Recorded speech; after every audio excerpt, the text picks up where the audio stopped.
नमस्कार। राजस्थान पत्रिका का स्तंभ हेरिटेज विंडो जयपुर गाथा में आपका हार्दिक स्वागत है। मैं हूं पूजा सिंह। आज वर्तमान स्थिति हम देखते हैं, हमारे पास अपनी भावनाओं को आदान प्रदान करने का माध्यम सोशल नेटवर्किंग साइट्स है, फेसबुक है, व्हाट्सएप है, गूगल है। तो हम हमारी भावनाओं का आदान प्रदान इतना आसानी से कर लेते थे और रियासत काल में बड़ी मुश्किल होती थी, लेकिन उसकी मिठास उतनी ही प्यारी होती थी। रानियां अपने पतियों का, अपने राजाओं का इंतजार करती थी महीनों महीनों तक, और उसकी खुशी में जब पत्र आता था, उसकी खुशी में क्या महफिलें सजा करती थी। और वो अपने पतियों के इतने उपनामों के साथ में पत्र चित्र बनाकर अपने पतियों को पत्र लिखा करती थी। इतना सुंदर समय था और इतनी भावनाओं से ओतप्रोत वो समय था, पत्र व्यवहार जब हुआ करता था। चलिए चर्चा करते हैं उसी जमाने के पत्र व्यवहार परंपरा की। हमारे साथ है राजस्थान पत्रिका के वरिष्ठ पत्रकार श्री जितेंद्र सिंह जी शेखावत। एक जमाना वो था जिस जमाने में आज की तरह से मोबाइल फोन और स्पीड पोस्ट जैसी सुविधाएं नहीं थी, न इंटरनेट था और न कोई पोस्ट ऑफिस था। उस जमाने में जब दूर दूर तक रिश्ते हुआ करते थे, उदयपुर का रिश्ता जयपुर से और जयपुर का रिश्ता जोधपुर से, कोटा से और दूर दराज इलाकों से जब रानियां शादी होके आती थी, तब वे रानियां चिट्ठियां लिखती थी अपने पति को और मैसेंजर के साथ भेजती थी। उस जमाने में उस मैसेंजर को कासिद कहा करते थे। कई चिट्ठियां यहाँ की साहित्यकार रही लक्ष्मी कुमारी जी चूड़ावत के पास में थी, जिन्होंने मुझे कई चिट्ठियां दी थी कि उसमें कितनी उपमाएं अपने पति के बारे में वो महिलाएं लिखती थी, और उस खत था उसमें प्रेम झलकता था उनका। ऐसा लगता था कि उसने अपना पूरा का पूरा दिल उड़ेल कर उस पत्र में उन्होंने दे दिया है। ऐसा माहौल था उस जमाने का, और उन खतों में अनुराग झलकता था। वो पढ़ती थी और जब उनका पत्र आता था, मैसेंजर पत्र लेकर के जैसे जयपुर रियासत की, जयपुर की जनानी डोडी में पहुंचता, तो उस पत्र की खुशी के अंदर महफिलें सज जाती थी। कई दिन तक महफिलें रहती थी कि महारानी साहब के पास में महाराजा साहब का पत्र आया है, या महारानी साहब ने उनको पत्र भेजा है, या बाईजी लाल का पत्र जमाई साहब के पास में पहुंचा है। ये इस तरह का माहौल इन राजे महाराजे और रजवाड़ों में ही नहीं, आम जनता में भी इस तरह का खत लिखने का कोई जमाने के अंदर प्रचलन था। भावनाओं का आदान प्रदान खत के जरिए ही हुआ करता था। राजा रानी खास हिदायत के साथ अपने कारिंदों के हाथों में ये चिट्ठियां भेजते थे। विश्वसनीय आदमी होता था। और एक चीज और थी कि अगर कोई पत्र आता था किसी रियासत में, तो उस पत्र की पहले लिफाफे की जांच होती थी। ज्यादातर ऐसे मामले हुए जयपुर में कि जहां पर पत्र के ऊपर जहर लगा दिया जाता था। उस जहर से बचने के लिए भी पहले जांच होती थी कि कहीं रानी साहब का भेजा हुआ पत्र कोई रानी खोल ले और वो जहर भरे हाथ उनके मुंह में लग जाए और वो जहर उसके शरीर में चल जाए। इसलिए जो भी पत्र आते थे उनकी विशेष रूप से जांच करने का एक कायदा भी हुआ करता था।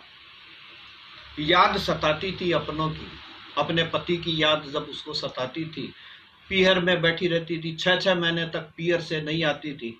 आज तो 6 दिन के लिए कोई पीहर में रहने को तैयार नहीं है, लेकिन वो जमाना था जब एक बार पीहर में जाती थी तो वो कई महीनों के बाद में ही पीहर से यहाँ पर वापस आती थी।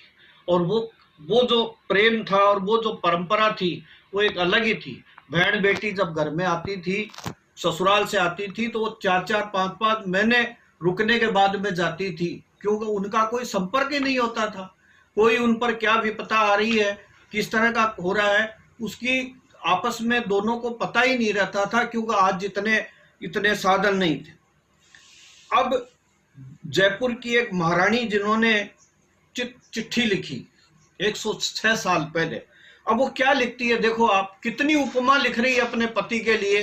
वो लिखती है कि सिद्ध श्री शुभ स्थाने सर्व उपमान लायक राज श्री महाराजाधिराज श्री सुखराज श्री गुण निधान गुणों की खान अति ज्ञानवान तेज रूपवान हर दिन ध्यान हर गुरु समान आशा विश्राम कमल समान कल्प वृक्ष की छांव सुख सागर गुण आगर शोभा के समुद्र कीरत के कोट धन का कारण सांच के युधिष्ठर भंडारों के कुबेर और डूंगरों की जड़ी पाप उद्यापन धर्म संस्थापक गाय और ब्राह्मण के प्रतिपाल गंगोत्री के जल दया के विक्रम रूप निधान सूरज की तरह तेज चंद्रमा जैसे निर्मल श्री रामचंद्र जी के अवतार श्री श्री 108 श्रीमान घना घना प्यारा श्री अंदाता हजूर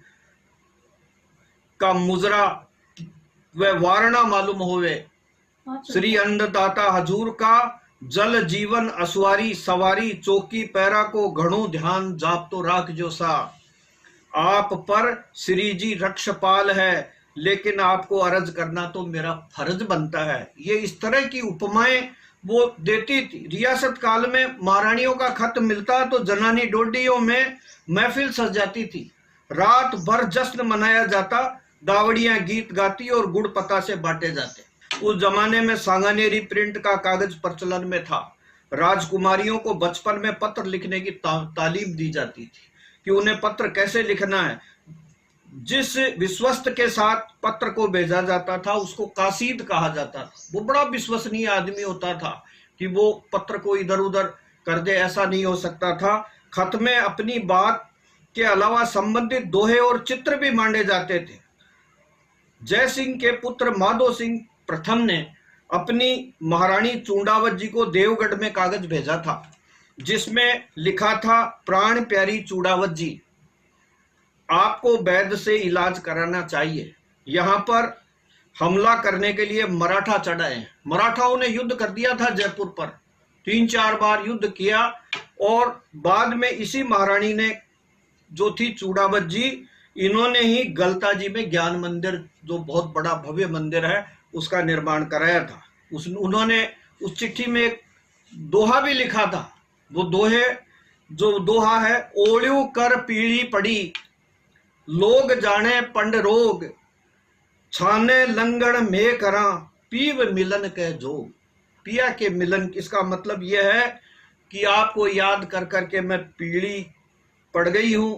लोग ये समझते हैं कि मुझे पीलिया का रोग हो गया है, आए दिन व्रत उपवास रखती हूँ, मुझे पिया मिलन का रोग हो गया है। इसी तरह के पिया मिलन के जो पत्र थे वो जयपुर रियासत में हो, अन्य रियासतों और ठिकानों और जागीरदारों के यहाँ ये पत्र इस तरह के आया करते थे। बेहद रोचक जानकारी दी आपने पत्रों के बारे में। फिर मिलेंगे दर्शकों एक नई रोचक जानकारी के साथ, तब तक के लिए धन्यवाद।